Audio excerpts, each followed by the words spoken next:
Welcome back to Morning Joy, where truth matters. I'm your host, Keith Downey, and I said give us a call for no apparent reason. Well, you should give us a call because we're going to be talking about the Super Bowl and faith with Debbie Georgianni and Adam Blai on the Next Right Thing.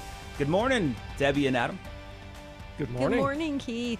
Thank you so much for having us on the Next Right Thing. Thank you. And yes, we opened up the phone lines because we would like to hear your comments about the Super Bowl, your experience of watching the Super Bowl, or how you are preparing for Lent that's coming up. That starts on Wednesday. So please call us quickly, 877-757-9424 if you have something to say about the Super Bowl or Lent. 877-757-9424. You'll get in right away because Tim has his headset on. He's ready to answer the call. He's waiting for the call. So if you have something to say, don't just go on social media, because we woke up this morning and everybody's posting how they didn't like the commercials or they have some other things that they wanted to talk about the Super Bowl. So we want to hear from our Morning Joy listeners. 877-757-9424. So Adam, did you watch the Super Bowl? I did. What'd you think? It was a great game. I have to say, it was a nail biter. I thought both sides played really well, but I did see one big problem, Deb, and that was that Pittsburgh was not one of the teams playing. I have to give props because I've lived in Pittsburgh for a little while now, and in this town, if you're not a Steelers fan, they revoke your mortgage or your lease. They give you 1 month warning, and then you're revoked and you have to move out. So I'm just saying this to try to keep my home. But no, I thought they both played extremely well. I thought it was really touching. I've noticed how the players and the coaches will often say after a victory that they give all the credit to God. So I thought that was really cool. Yeah, and I loved how Harrison Butker, when he would kick, he would always point up to God. And I was reading about it this morning, and he said that he always wants to give glory to God, and he always wants to remind himself who is in control. So that's the kicker for Kansas City, Harrison Butker. Apparently a great Catholic. I understand he wears the brown. Does he wear the brown scapular, Keith? I don't know. He probably does. I've seen him. I know he serves Mass. He serves Mass. Okay. Yeah, I've seen him serve Mass. So that's really cool. Awesome. Well, I just want to share something because this is the Next Right Thing, and I have to share this because I learned this morning. I'm very, I thought it was beautiful, Adam. I agree with you how a lot of the players and the managers and the owners, were referencing God. That was wonderful. I did hear on social media this morning that. I saw it this morning that a lot of you were very disappointed in the commercials. They thought the halftime show wasn't that great, and so there was a lot of complaints on that. I know we're not supposed to complain, as you said, from St. Francis de Sales. I think you said St. Francis de Sales. Yes. I know that was in your bulletin. I know, and that was probably meant for me, Keith. But here's what I just wanted to say. I learned something this morning that I thought, we're saying that Harrison Butker is a great Catholic. Apparently that's what that has been coming out in interviews, and he's wonderful and he's dedicated. We're going to try to get him hopefully on Morning Joy, which would be wonderful. But I know another great Catholic, okay? And it's our senior producer, Tim Mott. Hey. Okay? I have never met anybody in my life that would stand in a 70-minute confession line this weekend. 70 minutes. Tim, you've got to talk about that. That's pretty amazing. I'm not doing it for the kudos. I mean, you're gonna negate my absolution or something. But come on, that is amazing. And then it was kind of an unfortunate experience. We probably would see it on the news, but Tim was dragging the priest, chasing after the priest, going, "Wait, Father, wait! I waited 7 Yes, minutes." I literally had to catch him as he was walking out the confessional door. I mean, there were a whole bunch of people that gave up in line right ahead of me, and so the problem was I was like an hour away from home running like an errand for somebody. And I needed to go on confession, so I went to the nearest church, and I thought I could just, go really quick and just slip into their confession line. It was just taking forever. And then the Mass was starting, and the priest was, running out the door, and I was like, please, just real quick. He gave me a 30-second confession. It was good. It was good. That's good. I'm pretty impressed. That's pretty amazing. So we wanted to hear your comments about the Super Bowl, what you thought.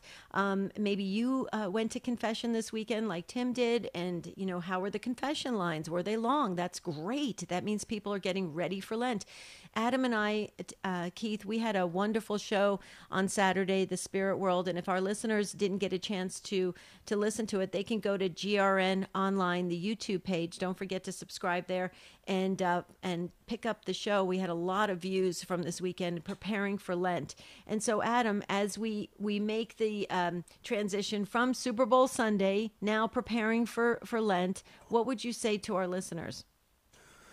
Well, this is such an important time. It's a hard time for most of us, to think of Lent. You think about giving things up, or it's kind of feels like a downer, and I've got to be really serious. But it's actually a time that's meant for growth.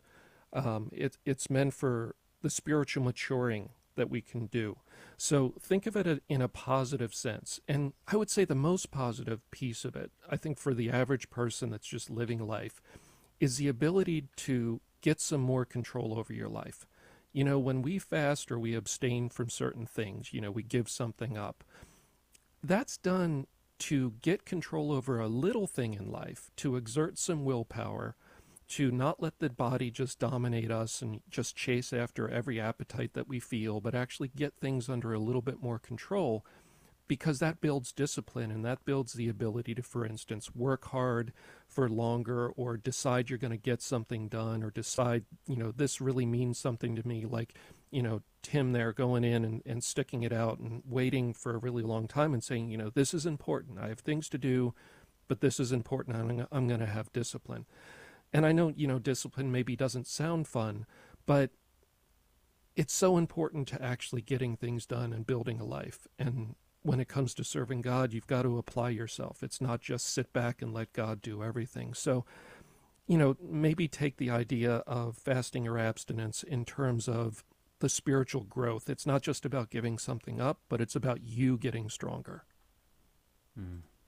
Wow, that was really good. Oh, nice. What do you think about that, Keith? Because I don't know if you heard the show this weekend. You're busy taking care of 2 little girls, so I don't know if you heard the Spirit World, but we had great calls. It was fabulous, and I think we all got really excited about taking on Lent. Yeah, I think that's a good thing to be excited about Lent, because like Adam said, it could be just this like, okay, here we go. But if we do it right, like, we will benefit it, and we'll actually end up feeling better because of it. And it's something that we probably want to take advantage of more often, like being in silence and being in control of our, hunger and our physical urges and all of that.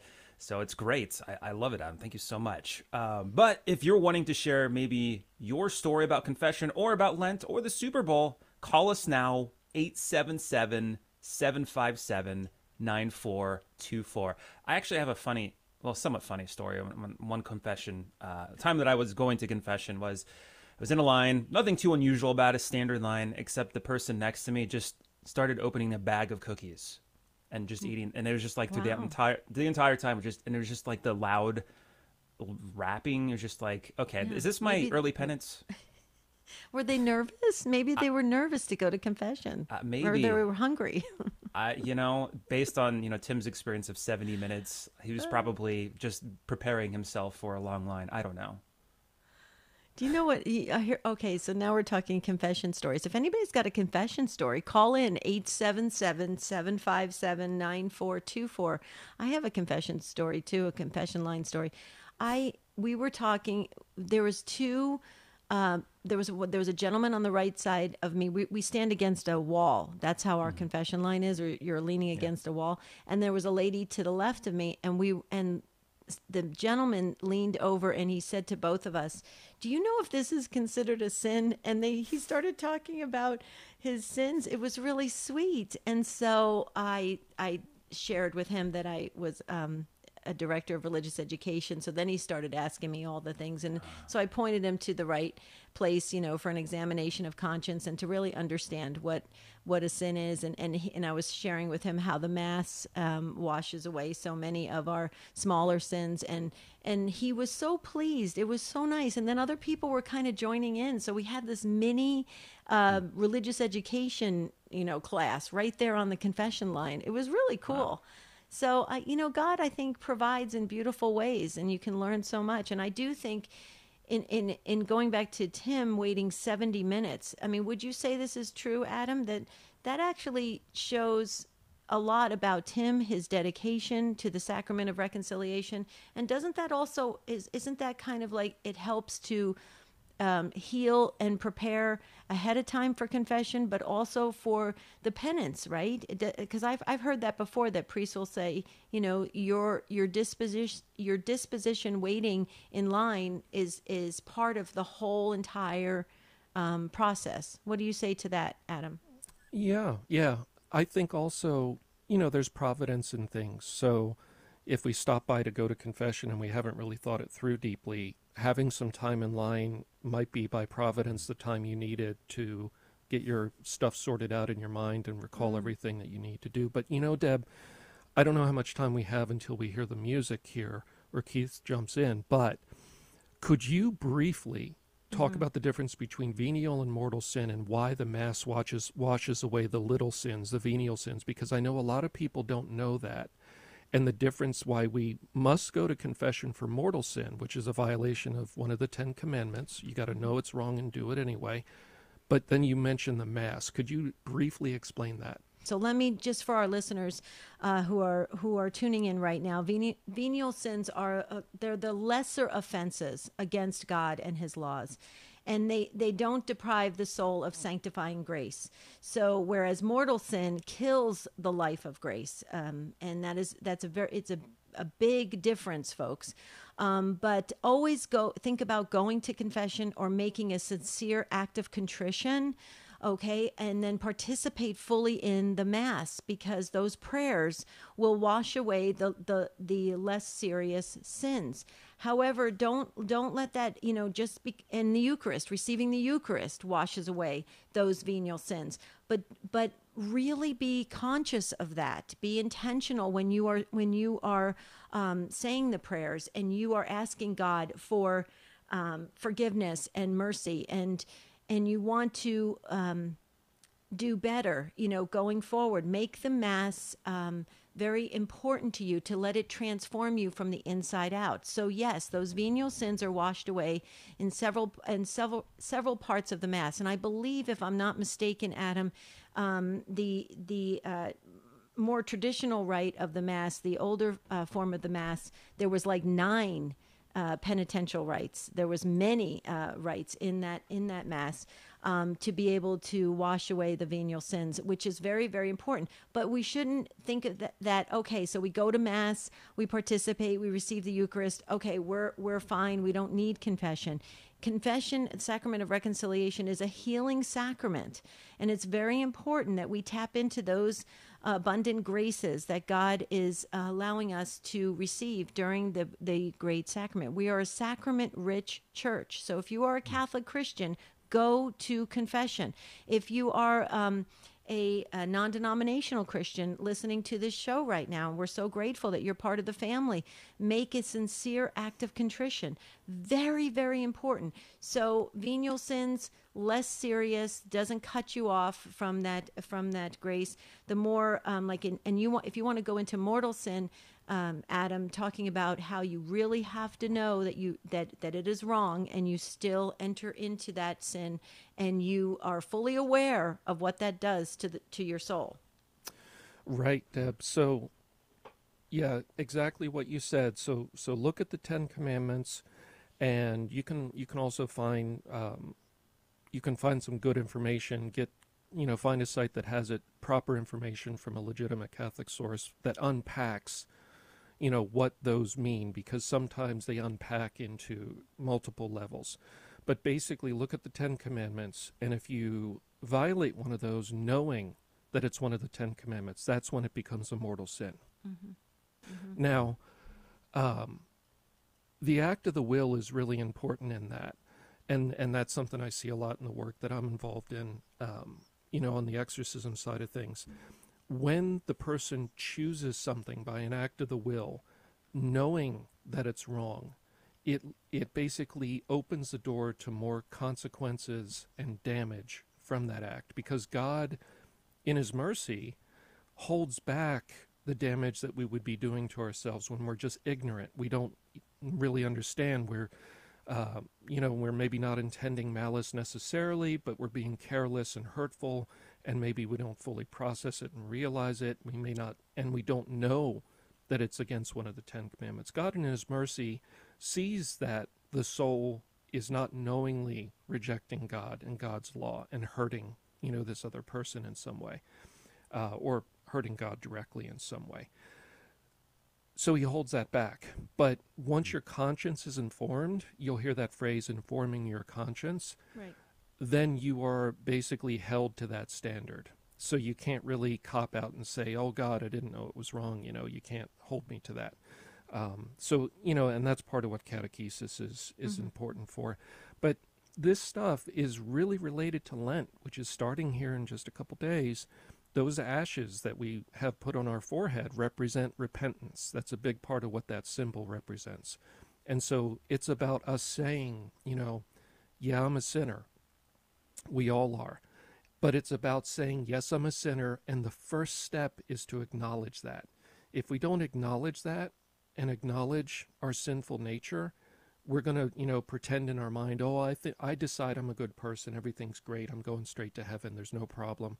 If I self-judge, I always give myself the benefit of the doubt. I rationalize away everything, and I say, well, given the circumstances, what I did was right. And we basically let ourselves off the hook. That's human nature. But the first step to real spiritual growth is to admit, no, that's not true. I've been selfish, I've been mean, I've been careless, I've been hurtful. Mm-hmm. And facing that, not to be a bummer, but to grow and become better and become more Christ-like. And so, this whole discussion is really leading into Lent, I think. Yeah. And so our segment title is The Next Right Thing. So we believe the next right thing is for obviously you to go to the Catechism of the Catholic Church and read about the sacrament of reconciliation, especially paragraph 1458. Read about venial sins and about going to confession. It's very important. And continue to read in the Catechism and get yourself fully versed on what it means, so that when you enter into the sacrament, you can be fully present. You don't want to zone out going to Mass or going to the sacraments. You don't want to do that. Really give all of yourself, so that we would believe that's the next right thing. And then go to confession.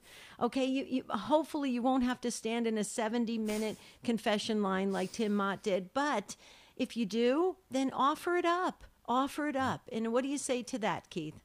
Yeah, maybe the reason why you're waiting for 70 minutes is because the Holy Spirit's trying to tell you need to do a deeper examination of conscience. I don't know. That's how I interpret that when I'm waiting and I'm like, why is this taking forever?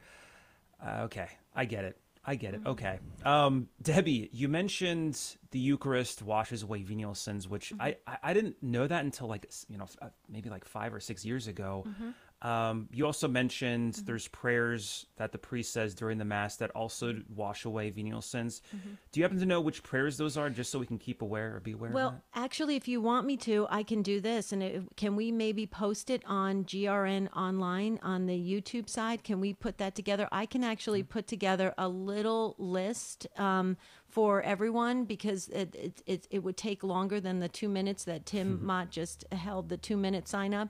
But I can share all that, and we can post it on Facebook and on YouTube, so that when those parts of the Mass, like the Confiteor and other parts of the Mass come up, people can go, wow, this is so cool. This is washing away all of my venial sins. I love that idea, Keith. If that's okay with you and our listeners, let's do that. Let's do it. Absolutely. It's a great idea, because that way people can screenshot it, save it to their phones, wherever when they need that. So yep, that's great. That's why the Mass is so beautiful, and it's so important. If you can be a daily communicant and really receive the Eucharist on a regular basis, if you cannot get to Mass, the beauty of having Catholic radio, is that we play the Mass, which is wonderful. On EWTN, they have the Mass available. They have online adoration that you can always stay connected to Jesus. Very, very important for those streams of graces. Right, Adam? Yes, there's so many wonderful resources. Thank you for, basically following my advice, and I appreciate you taking the time to explain the venial and mortal sin. And before we go, just to get back to the Super Bowl, everybody please pray that Pittsburgh is in the next Super Bowl, so that our city can be happy again. Yes, and I'm getting points with my bank, so I will be able to keep my home because I live in Pittsburgh. You got to keep that joy, right, Keith? Yes. Well, we're gonna send it back to you, and thank you so much for allowing us to be part of this amazing production here at Morning Joy. We just love waking up every day with that joy. And thank you both, Debbie and Adam, for giving us some piece of advice, but also some knowledge, because I think a lot of these things kind of, maybe we forget, or maybe they got swept under the rugs over a period of time. So thank you for sharing that. But up next, we've got Mondays with Monsignor Charles Pope. Now, we're going to be talking about kind of a comparison and contrast to the Super Bowl and the Mass. So kind of what we were just talking about, kind of having that football and faith conversation. So stay tuned. It's going to be great. We'll see you right after the break. Mondays with Monsignor Charles Pope. We'll see you after this break.